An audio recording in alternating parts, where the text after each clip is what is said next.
तो दोस्तों हम हर हफ्ते न्यू वीडियो अपलोड करते हैं। अगर आपको हमारी वीडियो पसंद आती है तो हमारे चैनल स्कैरी नाइट को सब्सक्राइब करें और बेल नोटिफिकेशन को ऑन करना ना भूलें। Thank you. बदला और बदले की भावना एक ऐसा मायाजाल जो बाहर से बेहद ही खूबसूरत दिखता है, लेकिन अंदर सिर्फ और सिर्फ अंधेरा होता है। धीरे धीरे नफरत इंसान की सोच को खा जाती है, उसकी आंखों से सच छीन लेती है और दिल में जहर भर देती है। वो समझ ही नहीं पाता कि वो लड़ रहा है या खुद को खत्म कर रहा है, और जब उसे एहसास होता है तब तक बहुत देर हो चुकी होती है। कुसुम शर्मा अपने बेटे आरव के साथ शहर के एक पुराने लेकिन सजे सवरे घर में रहती थी। आरव कॉलेज जाता था, अपनी पढ़ाई और दोस्तों में व्यस्त रहता था। कुसुम ज्यादातर वक्त घर में ही रहती, लेकिन एक बात थी जो आरव ने सालों से नोटिस की थी।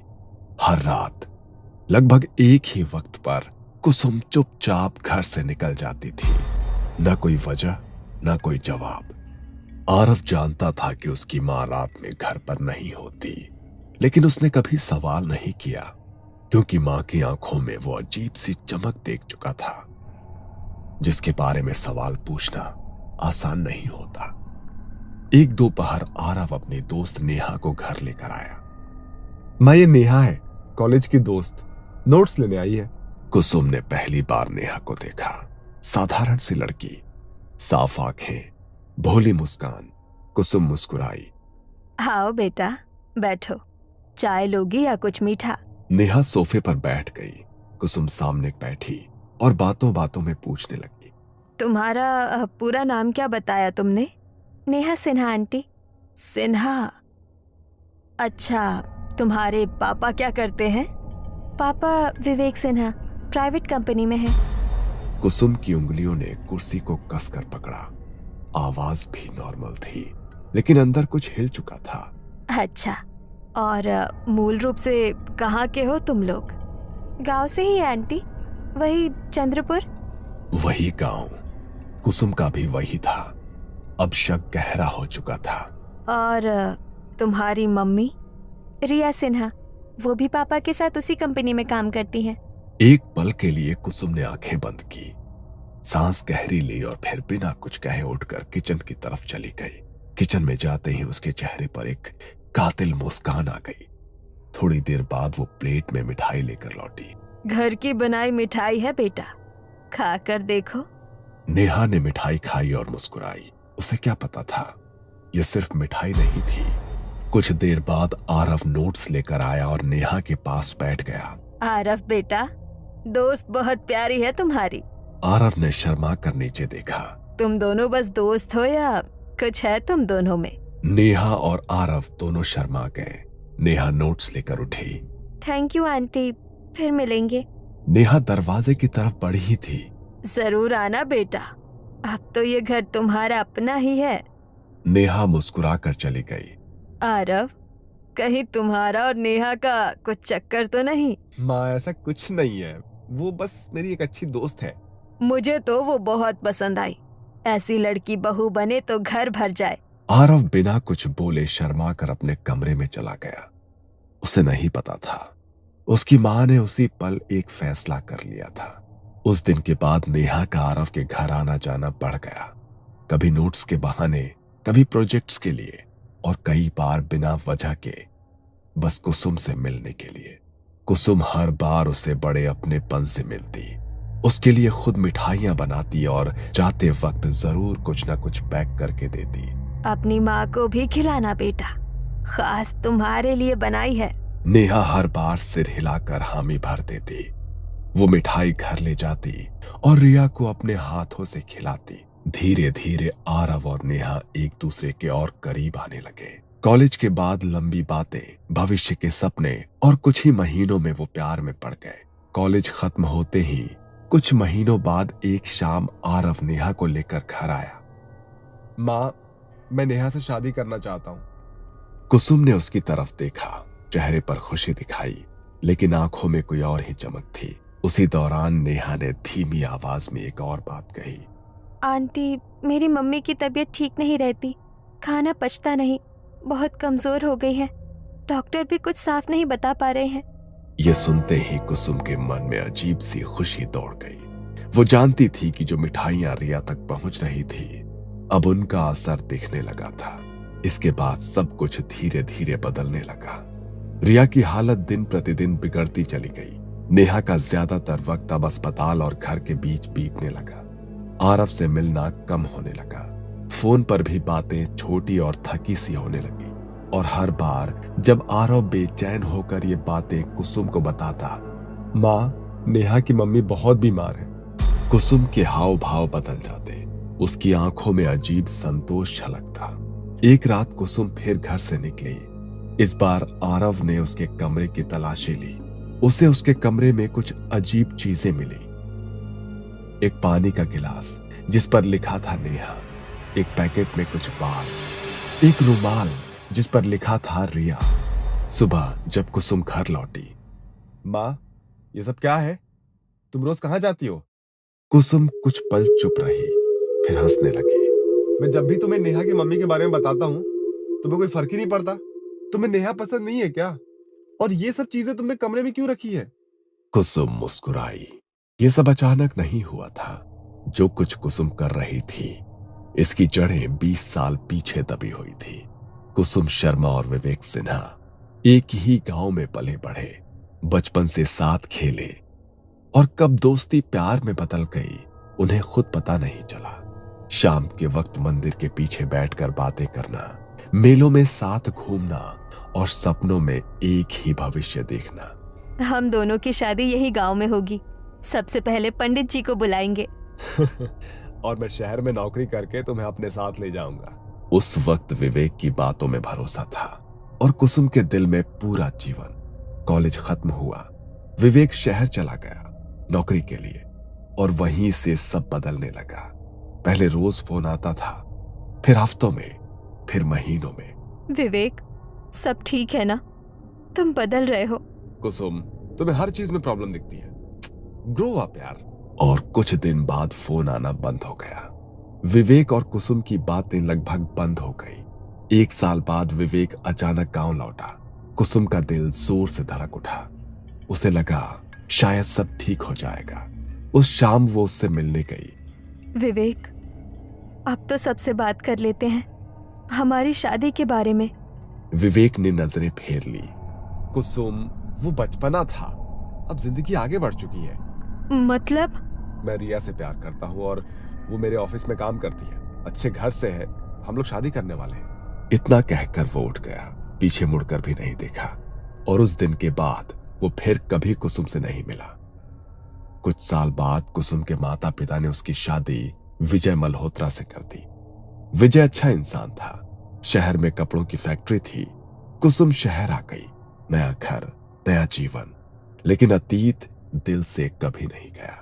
जब आरव सिर्फ 2 साल का था, फैक्ट्री में आग लग गई। विजय उस आग से जिंदा नहीं लौट पाया। एक ही पल में कुसुम विधवा हो गई। वो रोई नहीं, वक्त ने उसे रोने का मौका ही नहीं दिया।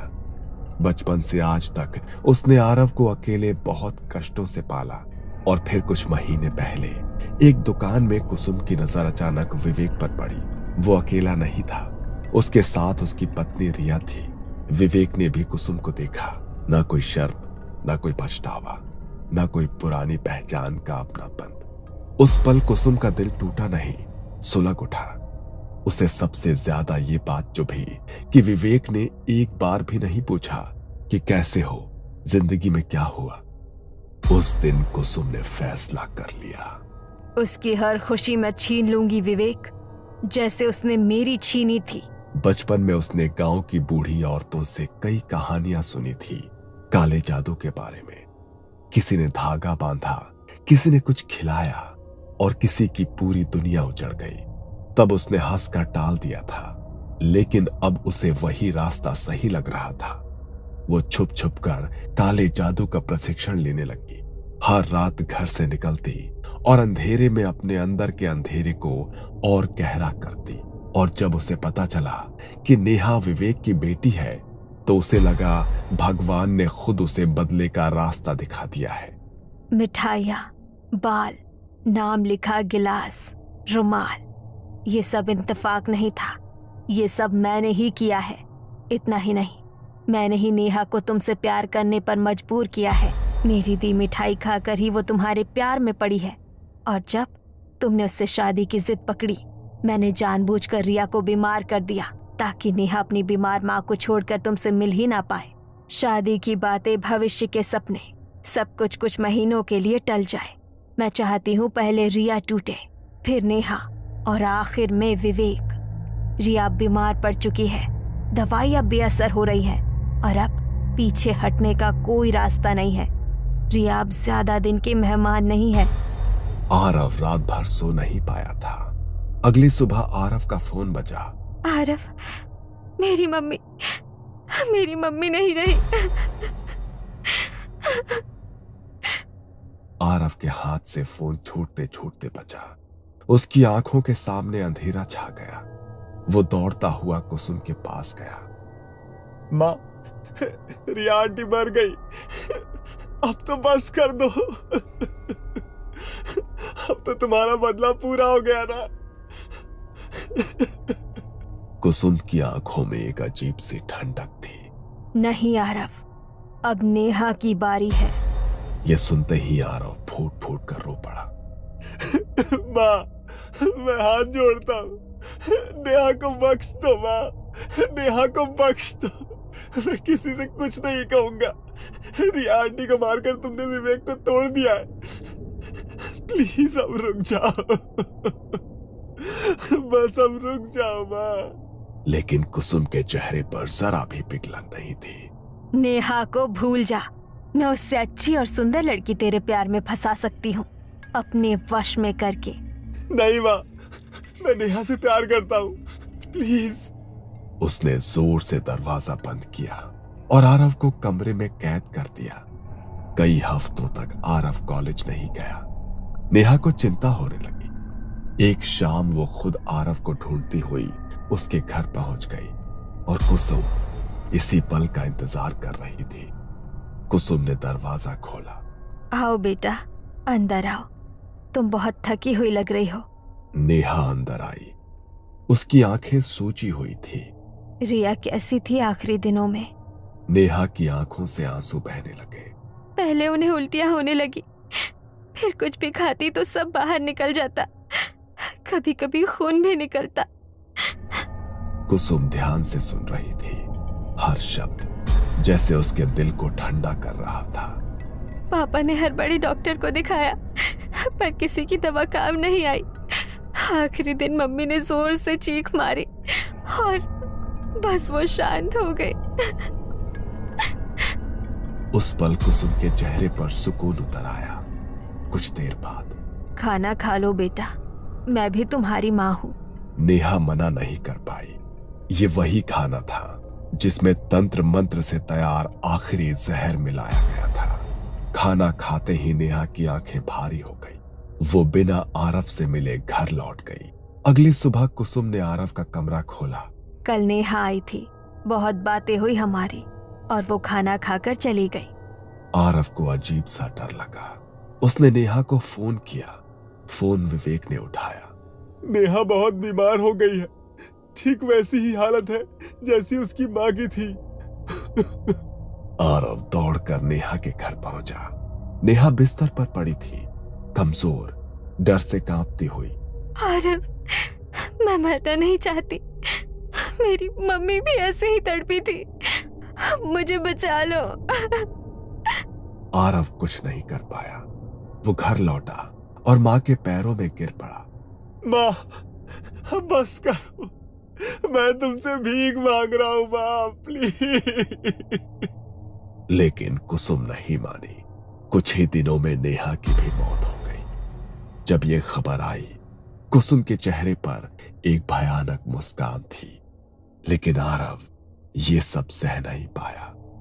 जब कुसुम कमरे में पहुंची आरव पंखे से लटका था। उस पल उसके हाथ कांप गए।